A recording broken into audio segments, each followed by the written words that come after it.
You ever have a moment where everything in your life shifts? Not with an explosion, but with a whisper?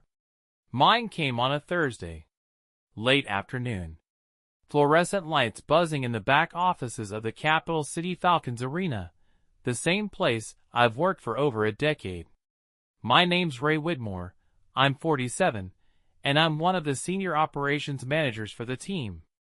Most folks around here just call me Ray, a nickname that started as a joke and stuck, like gum under a stadium seat. My wife, Melissa, is 29. I know. I can feel the judgment already. What's a guy pushing 50 doing married to someone nearly 2 decades younger? And yeah, maybe part of me thought I'd somehow won a second youth.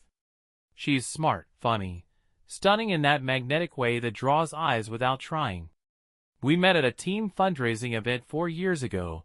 She was fresh out of grad school, volunteering, working PR for a local nonprofit. I was freshly divorced, still nursing wounds I hadn't dared look at too closely. She made me feel seen again. Not like a tired man in a suit, but like a man, period. We got married 2 years ago. People talked. He must have money, they whispered. She's probably just waiting for the right moment to cash out. That kind of poison spreads fast in circles like mine, especially in sports, where egos and whispers run the show behind the scenes. But I didn't listen. I believed in her.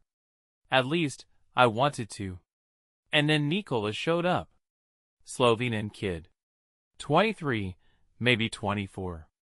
New forward for our G League affiliate. Bright, charismatic, played like the floor owed him something. He'd only been with us a few months, but already half the staff acted like he walked on water. Especially the younger women in PR and marketing. And Melissa. I noticed it the first time at a team mixer. Melissa doesn't usually come to those unless I ask. But that night, she wanted to go, practically insisted. She wore a dress I'd only seen once, on our honeymoon, and I remember thinking, is this for me? She laughed louder than usual. Drank a little more than she should have. And when I caught her talking to Nikola across the room, her hand resting lightly on his forearm, I felt something go cold in my chest. I brushed it off at first. Told myself I was being paranoid. Insecure. Jealous of a good-looking athlete in the prime of his life. But that voice, that whisper, it didn't go away. The next few weeks, I started noticing little things. Melissa was texting more, smiling at her phone when she thought I wasn't looking. She took a sudden interest in coming to games, especially when the affiliate team was playing. She told me she liked watching the energy of the younger players. But it was always Nikola she talked about after. Always him. And the rumors? Those started around the same time.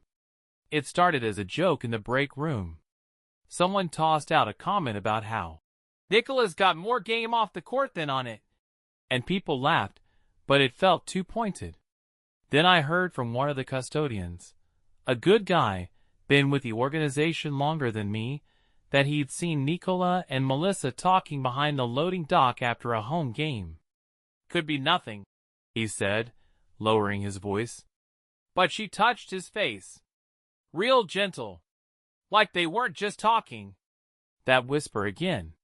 Louder this time. I haven't confronted her. Not yet. I've just watched. Listened. And I've started keeping track. Who's texting her? When she's running errands. Why she suddenly needs alone time. I'm not a violent man. Never have been. But I've spent my life building something steady. This job, this home, this marriage. And if some hotshot kid thinks he can stroll in here, flash a smile, and take what's mine, he doesn't know who he's messing with. Let's just say, I know people. I know how careers can be built, and how they can be buried. I haven't decided anything yet. But I will. And when I do, it'll be quiet. Professional. Permanent. The thing about betrayal is it rarely kicks in the door. It seeps in through the cracks, in habits, glances, patterns. And lately, the patterns around my house don't make sense. Melissa started waking up early. That might not sound like much, but anyone who knows my wife knows mornings are not her thing. She used to sleep in like it was an Olympic sport. Now she's up before the sun, putting on makeup. Just because. Dressed like she's headed to brunch with friends even when she's only going to Target. I asked her about it one morning, half joking. Who are you getting all dolled up for? She rolled her eyes, gave me a quick peck on the cheek and said, Myself. Isn't that allowed? Sure, I said. But my stomach sank. She's also been going to yoga a lot. Except the class times don't match what she's told me. I checked. Called the studio once, pretending to ask about signing up. There's number 7 p.m. class on Thursdays, like she claimed. No class on Monday mornings either. Just quiet hours where she's somewhere else. And then, there's her phone. Always on silent. Always face down. I'm not proud of it, but last weekend I waited until she was in the shower and peeked. She had a message thread saved under M, just the letter. That alone set off alarm bells. The texts were wiped clean. Not a single message. But the name was still there, like a ghost. Now here's the part that really turned my blood cold. Tuesday night, after the Falcons game, I stayed late in the arena helping with some facility issues. Broken lock on a locker room door, faulty Wi-Fi in the press lounge. Just stuff to keep the wheels turning. On my way out, I passed through the executive hallway, near the side exit. It was quiet. Dark. The kind of quiet that makes you instinctively slow your step. That's when I heard voices. I turned the corner and saw them. Melissa. Nicola. She was standing close. Too close. Her hand was on his chest, not pushing him away, just resting there. He was smiling that smug, unbothered smile that I've come to hate. I couldn't hear everything, but I caught enough. Can't tonight, he's home early. Just a few more weeks. Nicola glanced around casually, like he didn't have a care in the world. Like he wasn't standing in a restricted area, talking to the wife of a man whose name is printed on the arena's staff directory. I stepped back, disappeared before they saw me. I didn't confront her that night. Or the next. I needed more. I needed certainty. And if I was going to go scorched earth on this, I had to be strategic. So I reached out to someone I hadn't spoken to in a long time, Danny. He used to work security here before the new management company came in and replaced half the crew. He still knows the system, still has friends on the inside. I didn't give him the full story. Just said I needed help getting some camera footage. Specific angles. Discreetly. I didn't say it, but I think he knew. And now I wait. Wait for the footage. Wait for the smoking gun. Wait for Melissa to make one more quick trip to the store, so I can track her location through the family plan she forgot we're still linked on. She's not just cheating, I know that now. She's insulting me. Laughing at me behind my back while standing under the roof I paid for, whispering to some EuroLeague hopeful with frosted tips and a highlight reel. Nicola probably thinks he's invincible. Young. Talented. Untouchable. But he doesn't understand how this business works. I've seen players vanish from the spotlight over less. One trade. One leak story. One little stain on a squeaky clean rookie resume, and boom, back to Slovenia with nothing but a duffel bag and a broken dream. He messed with the wrong man. And my wife. Let's just say, I'm not sure which betrayal hurts worse, hers, or the fact that I'm starting to think this isn't her first time. The footage came in yesterday. Danny sent it through a private link, password protected. He said, "Only you and me, brother. After this, I'm out of it." I could hear the unease in his voice. Nobody wants to be part of something messy when the stakes are this personal. especially not in a tight-lipped industry like ours. But he owed me. And this is what I needed. It's 3 short clips, all within the past 2 weeks. The first, Melissa leaning against the staff lot wall, dim lighting, arms crossed in mock annoyance, while Nikola jogs up, tosses his gym bag aside, and hugs her. Hugs her. Not a handshake, not a friendly pat, a long two-handed, face buried in her neck hug. She doesn't even flinch. Just leans in like it's routine. Second clip, Thursday, 7:14 p.m. She's in the underground garage, sitting in her car, and he gets in on the passenger side. The angle isn't perfect, but you can see them talking, laughing, and then she grabs his wrist. He pulls her hand up to his mouth and kisses her fingers. That's when the car pulls out of view. I don't need to see what happens after that. My imagination does a fine job. The third clip is short, almost too short. Melissa walking briskly through the players' hallway, hair pulled back, red scarf on. That scarf. I remember her wearing it to my birthday dinner last year. She turns the corner, and 2 seconds later, Nikola appears walking the same path. He's smiling. She's not even pretending anymore. That was the final nail. But here's the part one didn't expect. I didn't feel anger. Not then. I felt calm. Too calm. Like something inside me had clicked into place. Like I'd been walking in circles for months and finally found a map. Because here's the truth, and I hate admitting this, but I'd had suspicions before. Not about Nikola. About others. 3 years ago, there was a trainer named Justin. Worked for our team for 1 season, transferred to a different franchise after some internal issue that never got fully explained. Melissa would always light up when his name came up. She claimed they only ever talked at charity events. One night, I caught a text notification on her phone. "Hey, you looked amazing tonight. Hope he noticed too, LOL. I asked her about it. She played it off. "He's just a flirt," she said. "You know how guys are." And like an idiot, I dropped it. Before Justin, there was a grad student she worked with when she was doing her master's. Just a buddy who helped with late-night projects. She used to disappear for whole evenings, claiming research deadlines and campus lectures. I chalked it up to ambition. But now, in the rearview mirror, it all looks different. The way she'd avoid eye contact when I asked where she'd been. How she suddenly had girl nights after we fought. The little things, like how she always changed her phone passcode after a vacation. Nikola is just the latest. The most visible. The one dumb enough to get caught. And now I'm thinking bigger. Because Melissa may have betrayed me, but Nikola made it personal. He knew who I was. He smiled in meetings I led. He shook my hand after games. He posed for team photos while, apparently, seeing my wife behind my back. He knew. And that makes him a different kind of guilty. So now I'm working on a plan. First step is collecting leverage. I'm not dumb.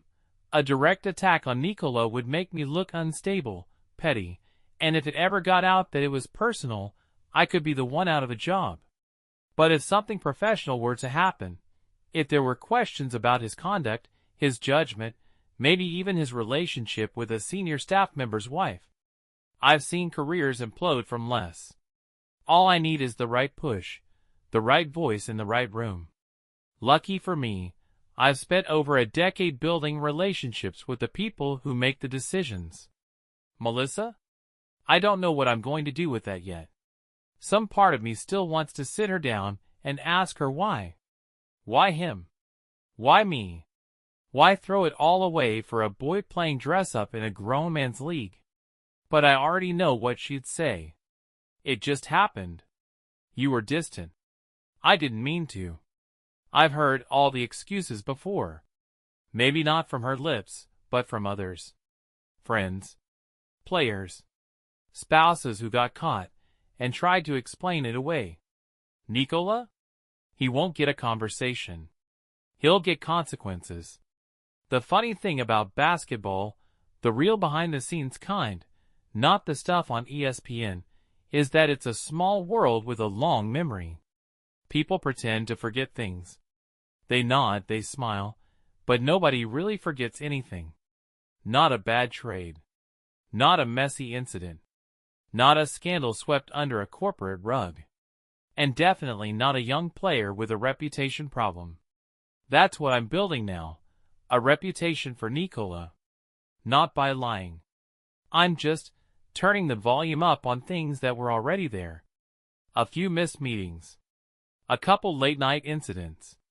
One locker room outburst after he was benched. All little things that, taken alone, don't mean much. But bundled together, packaged right, and whispered into the right ears, suddenly you've got character concerns. And once that label sticks, it follows you. Trust me. I've seen it ruin rookies before they even get their second season. I started with the player development staff. Casually mentioned I'd noticed Nikola getting distracted. Asked if they'd heard anything. One of the assistants nodded. Yeah, he's been off lately. You thinking the same thing?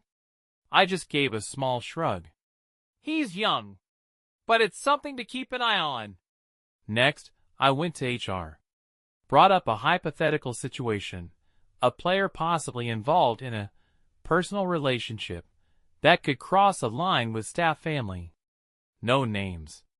No accusations. Just a quiet, what would the policy be if? The HR manager frowned. That would be serious, she said. Potentially a violation of ethics policy, depending on the context. I could see the gears turning already. The trick is not to push too hard. You let the whispers work for you. Let them do the lifting. Meanwhile, Melissa's been acting like everything is normal. Like our marriage isn't one wrong glance away from collapse. She's back to cooking dinner some nights, asking about my day like we're in a Hallmark movie. I play along. For now. Last night, she came into my office at home. Soft knock, glass of wine in hand. Wore the same robe she used to wear when we first got married. The one that used to mean something. She leaned against the doorway, smiling. I feel like we've both been stressed, she said. Want to just reset a little? Go somewhere this weekend, just the two of us? I looked up from my screen, and for a second, I saw the old Melissa. The one who used to curl into me on the couch during road games and call me her lucky charm. And I hated how much that small flicker of memory still had weight. Still made my gut twist with grief. But I smiled. Nodded. Said, yeah, maybe that's exactly what we need. She doesn't know I've seen the footage. Doesn't know I've talked to security. Doesn't know I've set the chessboard and I'm 2 moves from checkmate. I think part of her suspects, though. She's been more careful with her phone. She double locks it now. I caught her deleting texts the other day when she thought I wasn't looking. And yet she still looks at me like I'm the fool. Nikola's been benched for minor injury management this week. That's what the official line is. Truth is, I made sure the coaching staff started second-guessing his reliability. Push them to sit him. Give other guys a shot. There's a kid from Georgia Tech who's hungry and humble and doesn't flirt with people's wives. I'm lobbying for him to get more minutes. Nikola probably thinks it's random. Or maybe he thinks he's just in a cold stretch. He has no idea the ice under him is melting. What scares me most, and yeah, I'll admit it, is that I'm starting to enjoy this. The power. The silence. The way you can watch a man crumble from a distance and never raise your voice. It's not revenge, exactly. It's correction. He crossed a line. She let him. And neither of them seems to grasp the weight of what that means. But they will. Melissa's sleeping beside me as I write this. Peaceful. serene. Like she doesn't know the whole floor beneath her is about to give way. We didn't go on that weekend getaway. I canceled last minute. Said something came up with work, which wasn't a lie. The GM asked me to sit in on a strategy meeting about player contracts. I used the time to steer the conversation. Just a little. Any word from league compliance on that international background check? I asked casually, eyes on my tablet. We had some red tape issues with the Slovenian circuit before, right? The GM nodded. Yeah. Takes forever. Why? I shrugged. Just want to make sure we're buttoned up. You never know who might have skipped a few corners. It was bait. I didn't even have to name Nikola. Somebody else brought him up 5 minutes later. Speaking of which, Nikola's agent has been pushing hard for more exposure. Apparently they're fishing for EuroLeague interest. And there it was, the first real opening. Let him chase a bigger spotlight. Let them shop him around. I'll just make sure the offers come slower than expected. Let him wonder why no one's biting. Meanwhile, I've been digging deeper. Got a buddy at a European sports news outlet who owes me for helping him land a player interview last year. I told him to run a quiet piece, nothing overt, just a prospect watch article that raises questions about maturity and focus. He agreed, said it'll be up by the end of the month, just enough to rattle the right cages. Now, here's the thing, this isn't even about jealousy anymore. Not really. It's about respect. About boundaries. Nikola doesn't understand that this isn't just a team to me. This is my ecosystem. I know the rhythm of this place like my own breath. The corridors. The politics. The pressure points. He thinks he's stepping over a man. What he's actually doing is walking into a machine that chews up guys like him. Raw talent, no discretion, no leash. And Melissa? She's pretending more than ever. She texts me during the day now. Random, I love you. Little selfies from the couch or at the store. Smiling like it's all okay. Like nothing happened. Like I'm not bleeding out every time she brushes past me in the kitchen, and I wonder if she smells like him. I haven't confronted her yet, but I think she knows it's coming. She's jumpy. Flinches when I mention the team. Asked me the other night, do you think you'll stay in basketball forever? That one caught me off guard. I said, what, you hoping I retire early and take up gardening? She laughed, but her eyes didn't. I don't think she wants me out of basketball. I think she wants me out of his orbit. And she knows I'm too close to everything now. And here's the worst part, she's still seeing him. Not openly. Not where I can track it. But I can feel it. The late-night showers. The way she's suddenly careful about laundry. I found a receipt in the trash last week. 2 overpriced coffees from a boutique place across town. Time-stamped noon on a Wednesday. I checked her calendar. Dentist appointment. I didn't say anything. But I snapped a photo of the receipt. That's how it is now. Quiet documentation. Little puzzle pieces I'm arranging one by one. There's something oddly methodical about it, almost therapeutic. Like I'm building my own trial board. My own verdict. This is no longer about saving a marriage. That ship is already adrift.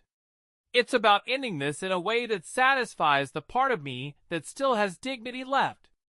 The part that watched my wife lie with ease. The part that shakes Nikola's hand in the hallway while imagining a dozen ways to destroy his career with one phone call. I've started keeping a list of names. People I trust. People who owe me. People who might just listen if I say, this kid?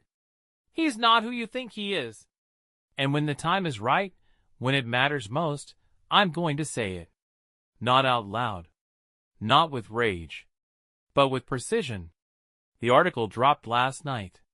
My guy in Europe delivered, just like he promised. Clean little write-up titled, Next up, we're not ready. A closer look at Europe's rising talent. It didn't name Nikola directly until the third paragraph, but once it did, the tone shifted. It wasn't slander. It didn't need to be. Just quiet little lines like, "Sources inside the G League have cited occasional lapses in discipline and professionalism. Unconfirmed reports suggest interpersonal issues may be holding him back from full endorsement by team leadership. Unconfirmed. Sources. Alleged." All the right words to light a fire without ever striking a match. Within 2 hours of it going live, I got 3 texts from front office contacts. One of them just read, "This your guy?" I replied with a simple, "Not mine. Not anymore." Later that night, I saw Nikola in the tunnel after practice. He was on his phone, probably seeing the piece for the first time. His expression flickered, confusion, then frustration. I could tell he was trying to figure out who sold him out. His agent's probably in panic mode already. I walked right past him. Didn't make eye contact. Didn't smirk. Didn't say a word. That's the part that'll get to him. The silence. Let him sweat. Let him think everyone's turning. Let him wonder if Melissa told someone. If another player ratted him out. If the team is blackballing him behind closed doors. Meanwhile, Melissa's spiraling. She doesn't know why, but she feels the tension rising. The walls closing in. She senses the shift, the way I've stopped checking in with her during the day. The way I've gone completely still at home. I'm not accusing her. Not questioning her. Not even pretending to be affectionate. I've become quiet. Focused. Surgical. And that terrifies her more than shouting ever could. Last night, she came into my office again. No wine this time. Just barefoot in one of my old shirts, like she used to wear when things were still warm between us. She stood behind me and wrapped her arms around my chest, like nothing was wrong.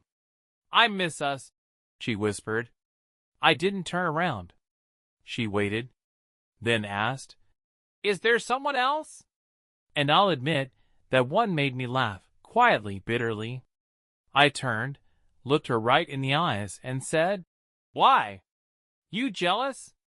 Her face went pale. She started to speak, but I cut her off. Told her I was tired. Told her I had an early call with the league office. Neither was a lie. She left the room without another word. It's funny how, when you really look at someone, I mean really look at them, you start to see the gaps. The cracks. The way their story doesn't quite line up anymore. The way they avoid specifics. The way they reach for affection only when they sense it's being withheld. Melissa used to be brilliant at hiding. She could flip between roles, doting wife, ambitious professional, good-time girl, without breaking a sweat. Now, she flinches when her phone buzzes. She pauses before answering simple questions. And she's started doing this thing where she checks the back door before bed. Like she's afraid something's coming. She's right. Because the house of cards is already falling. Nikola's playing time has dropped 40% in the last 2 weeks. Coach says it's rotational. I made sure of that. I planted doubts. Let staff see that he's distracted, unreliable, maybe even entitled. Melissa still tries to watch the games from home. I catch her glancing up every time number 9 runs the court. She still thinks she's clever. She still thinks this is her secret. But the secret's out. And soon, it won't be about whether they're together. It'll be about how deep it went. Because if I decide to go scorched earth, and I'm close, so close, then everything burns. The footage. The receipts. The people who saw them. The rules they violated. One HR complaint, and Nikola's done. One leak to the media about an inappropriate relationship with a senior official's wife, and no team in this league will touch him. And if Melissa thinks she can survive that storm with him, She better hope he loves her enough to take the fall alone. I didn't think it would bother me this much. Watching someone self-destruct, especially someone who deserves it, was supposed to feel satisfying, vindicating. But I stood outside the glass-walled office yesterday as Nikola got called in by player development, and all I felt was hollow. He walked in wearing that same dumb confidence he always had. Like nothing could touch him. Like this league owed him a spotlight. I watched the door close. Watched the director fold her arms across the table. I knew what she was going to ask. Why are you slipping? What's going on off the court? The questions don't come like accusations. Not at first. They come like concern. And concern sounds a lot like warning when it's dressed up in business clothes. They didn't fire him. Of course not. That would be too obvious. No, what they do first is document. They make notes. They observe. They give chances to improve, while quietly preparing to move on. By the time I left that hallway, I knew one thing for sure. He felt it. The change in temperature.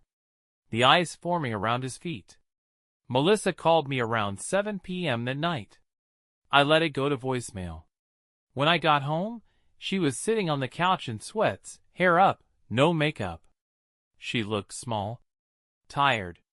She stood up like she was going to greet me, but I walked right past her. 10 minutes later, she followed me into the kitchen. Ray, please. What's happening? You're not talking to me. You're not even looking at me. Do you know something? I stayed quiet. Her eyes watered. She started talking fast, rambling about how she's been depressed, how maybe she's been distant, how she feels disconnected from herself lately. That one got me. Disconnected from herself. Not from me. From herself. I think I might need help, she said. Real help. Therapy. And for a moment, I almost felt sorry for her. The way she clutched the counter, knuckles white. The way her voice broke like she was ashamed of something she couldn't quite say out loud. But I've seen this play before. Tears, apologies, confessions that stop just short of the truth. It's not guilt. It's self-preservation. So I just nodded. Said, maybe you should. She blinked, probably expecting comfort. A hug. A lifeline. Instead, I turned off the kitchen light and walked out. The thing is, I don't even know if I want revenge anymore. Not really. What I want is for them both to feel it. The weight. The fear. The uncertainty. The thing I felt when I first started piecing this together and realized my marriage had become a parody of itself. Let them sit with it. Let them look over their shoulders. Let them wonder what I know and when I'll act. That's the real punishment. Not the exposure. Not the fallout. It's the waiting. That's why I haven't gone to HR yet. Not officially. I have the footage. The timestamps. I even have a file saved with all the documentation I need, organized, watermarked, ready for distribution. But it stays on my drive for now. Because if I go scorched earth, there's no coming back. No controlled burn. Just smoke and ashes and a ruined woman I once loved and a kid who probably thought the rules didn't apply to him. Melissa's been more careful this week. She doesn't leave the house as often. Doesn't bring her phone into the bathroom anymore. She's cooking again. Cleaning. Like she's trying to rewind the tape.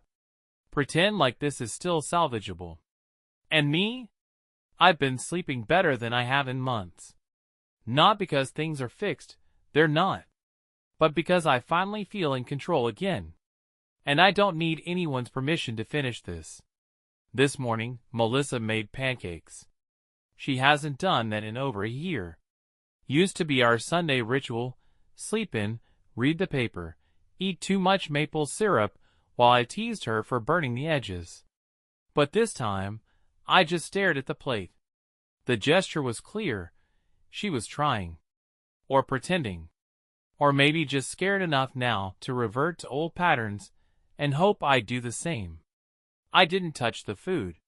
She asked if everything was okay. I said, "Everything's fine." It wasn't, and she knew it. But that's the dance we've been doing lately, walking on eggshells, pretending they're stones. Nikola didn't suit up last game. "Undisclosed issue," they said. I watched him sit on the bench, jaw clenched, staring straight ahead like he was trying not to explode. The coach barely looked his way. The GM didn't even show up to that game. I made sure of that. I've been patient, careful.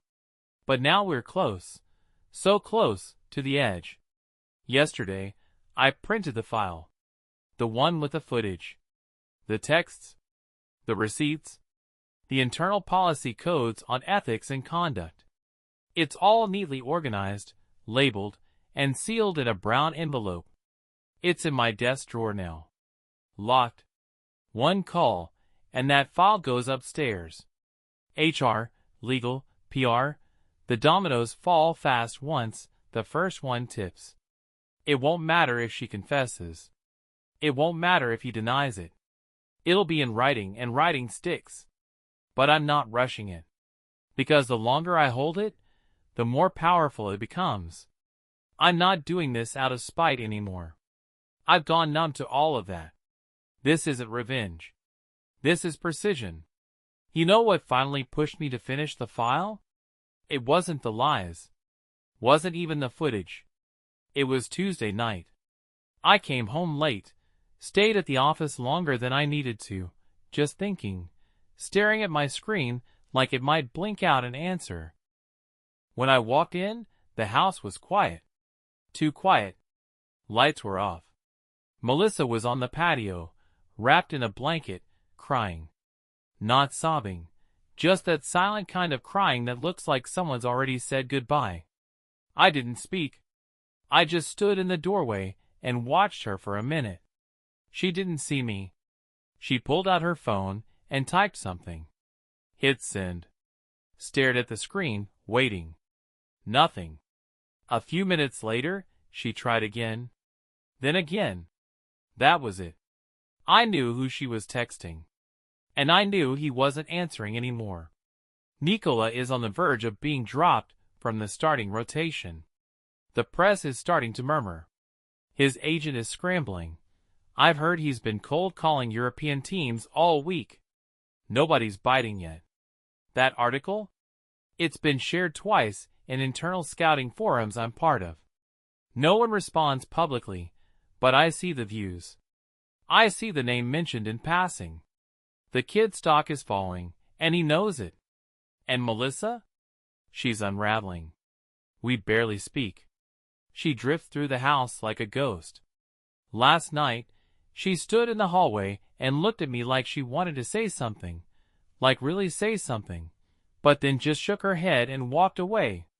Part of me thought, say it. Just admit it. Give me the truth for once, even if it's too late. But nothing came. So I went back to my desk, opened the drawer, held the envelope in my hands. I didn't send it in. Not yet. Not because I'm unsure. No, that part's long gone, but because I wanted her to have one more day of not knowing. I wanted her to feel the tension I've lived with for months. That's the thing people don't understand about betrayal. It isn't the act. It's the silence afterward. The way it poisons everything simple. A meal. A laugh. A shared memory. All of it gets rewritten in your head, and you start asking questions you'll never get honest answers to. Like, was it just him? Was there ever a moment she looked at me and regretted it? Does she miss what we had, or just hate that I found out? I'm not sure the truth matters anymore. I just know it's almost time. And when it happens, it won't be loud. It'll be clean, quiet, professional, and final. I sent the envelope. Friday morning, 9:03 a.m., hand-delivered it to HR. Didn't email. Didn't talk. Just placed it on the desk of the department head, A woman named Carla I've known since my first year with the Falcons.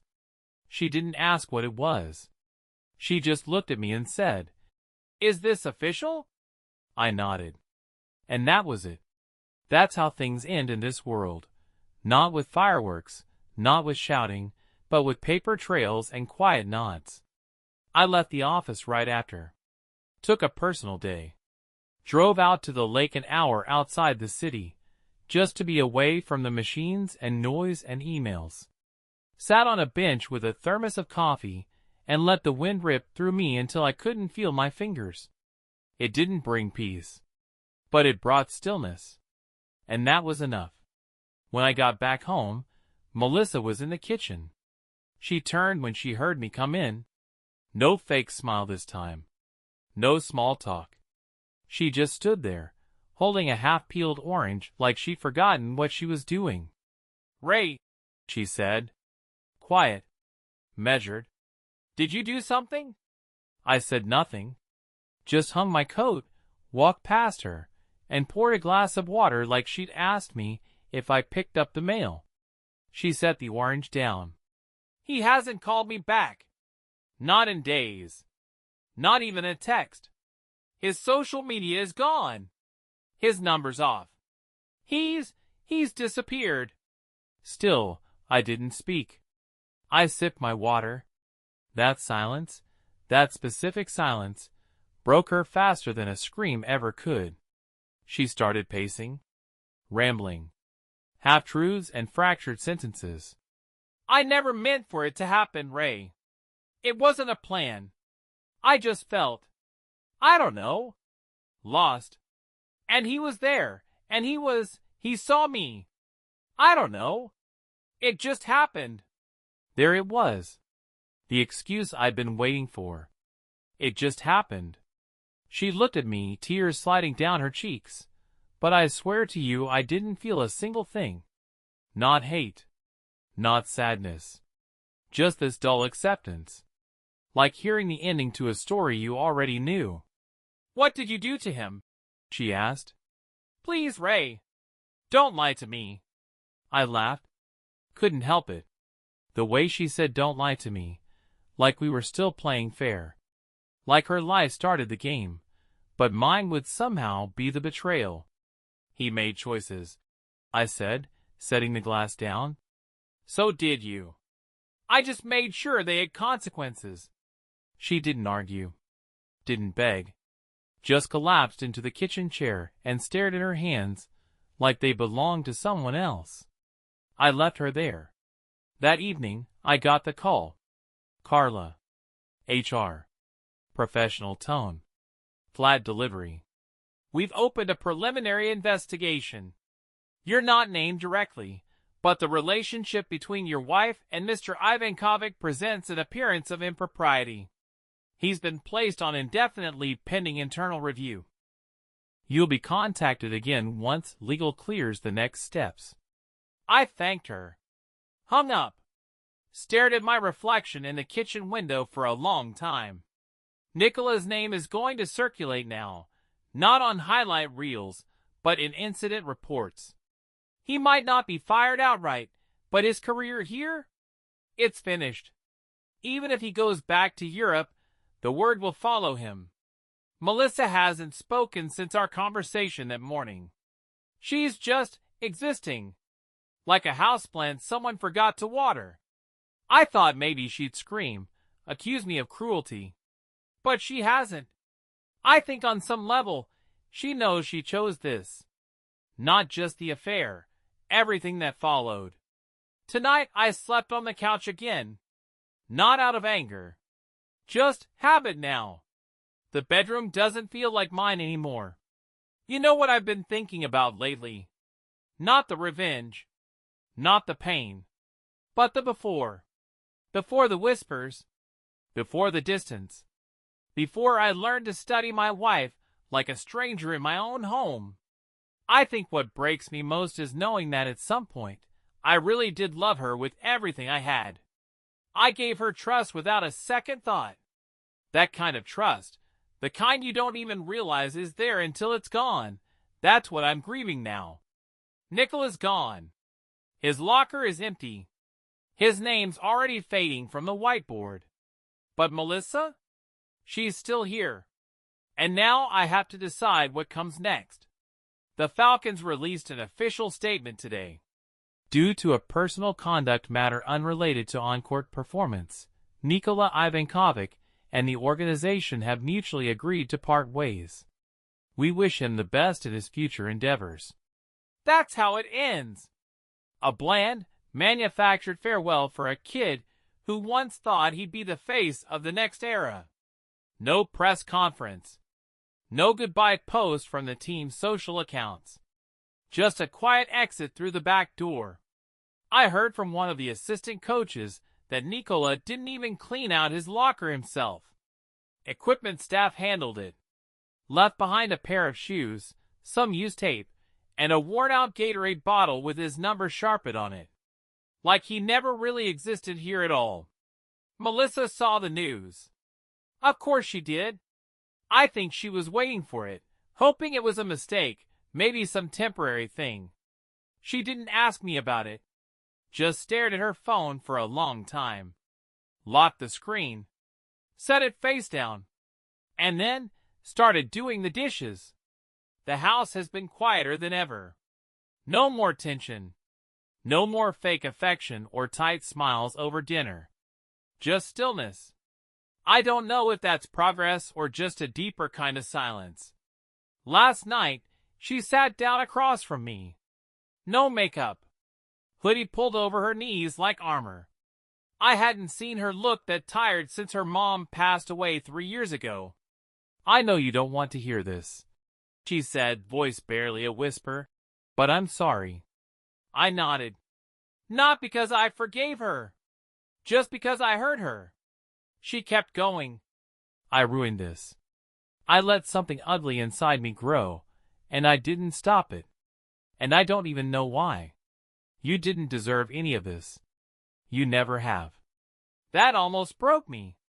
Not because it was emotional, but because it was finally true. I didn't say anything. Just let her talk. She asked if we could go to counseling. If maybe there was a chance to rebuild something, even if it was only trust as cohabitants. Partners in grief, if nothing else. I told her I'd think about it. And I have. I think about how we started. How proud I was to have her on my arm. How fiercely I defended her to the people who said we'd never last. How deeply I believed we could prove them wrong. And now I think about how many times she looked me in the eye and chose not to tell me the truth.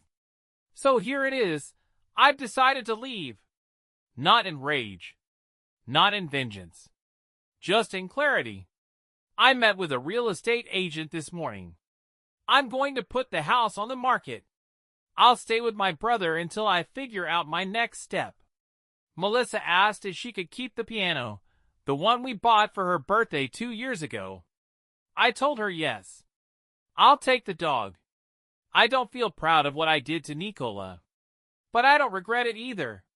He walked into a life that wasn't his and treated it like a playground.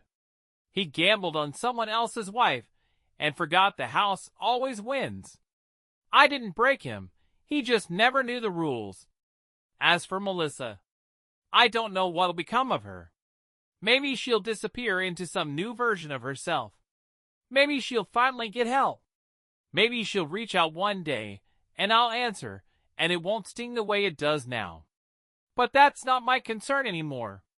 This story doesn't end with healing or revenge or some great revelation. It ends the way betrayal usually does.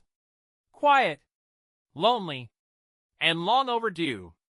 I packed the last of my things this afternoon.